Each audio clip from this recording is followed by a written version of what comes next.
কিছু কথা বলতে চাই না, আবার কিছু কথা বলতেও হয়। একজন মুমূর্ষু মায়ের রক্তের প্রয়োজন, তাই আমার ভাতিজাকে নিয়ে চলে আসলাম গাজীপুর হাসপাতালে। আর সেই হাসপাতালে থেকে আমাদের ঠিকানা জোগাড় করেছে, আর এখান থেকে আমরা চলে গেলাম সরাসরি আমাদের বাসা থেকে ওনাদের হাসপাতালে। আমার ভাতিজা কিন্তু অলরেডি শুয়ে পড়েছে রক্ত দেওয়ার জন্য। আমার ভাতিজা কিন্তু অনেক খুশি, একজন মাকে রক্ত দিবে সেই জন্য অনেক খুশি। আমরা অলরেডি দেখতে পাচ্ছেন মেডিকেলে শুয়ে পড়েছে, ব্লাড দেওয়ার জন্য অলরেডি কিন্তু সে প্রস্তুত। নার্স কিন্তু আমাদের আপা ব্লাড নেওয়ার জন্য প্রস্তুত করছেন, উনি ওনার কাজ করে যাচ্ছেন। আসলে সবারই এরকম প্রতি 3 মাস অন্তর অন্তর রক্ত দেওয়া প্রয়োজন, যাদের শরীরে অতিরিক্ত রক্ত আছে। একজন মুমূর্ষু রোগীকে বাঁচাতে পারলে আপনার জন্য অনেক অনেক সওয়াব থাকবে। আর সওয়াব তো আছেই, তারপরেও একজন মুমূর্ষু রোগীকে বাঁচানোর জন্য আপনার যে কী একটা উপকার, এটা বলা বাহুল্য, এটা আমরা ভাষা প্রকাশ করা যাবে না। আসুন সবাই রোগীদের পাশে দাঁড়াই, নিজেও বাঁচি অন্যকেও বাঁচাই। আমরা এক কথাই বলবো, নিজেও বাঁচি অন্যকেও বাঁচাই। আর আপনারা যারা সম্পূর্ণ ভিডিওটি দেখবেন অবশ্যই লাইক কমেন্ট শেয়ার দিবেন। আর আমাদের ভিডিওগুলো যদি ভালো লাগে অবশ্যই আমাদের সঙ্গে থাকবেন। আর রকি ব্লগস পেজে আপনারা সবসময় থাকবেন, ইনশাল্লাহ ভালো লাগবে। আমাদের ভিডিওগুলো যদি ভালো লাগে অবশ্যই আমাদের সঙ্গে থাকবেন, আমাদের পরিবারের সদস্য হয়ে যাবেন। এবং গাজীপুর থেকে আমরা সবসময় এই ডোনারটা ব্যবহার করে থাকি। আমরা এখানে একটা ক্লাবের সংস্থার সাথে আমরা জড়িত আছি।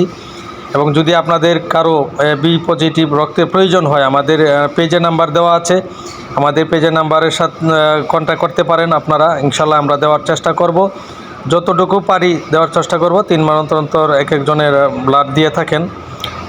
তো জরুরি মুহূর্তে যদি কারো প্রয়োজন হয় অবশ্যই 1-2 দিন আগে বললে ভালো হয়। দূরে যদি কোথাও হয় ইনশাল্লাহ আমরা দেওয়ার চেষ্টা করব। এবং দেখেন আমার ভাতিজা এই পর্যন্ত অলরেডি 4 জনকে দেওয়া হয়ে গেছে, এটা নিয়ে মনে হয় 5 জন।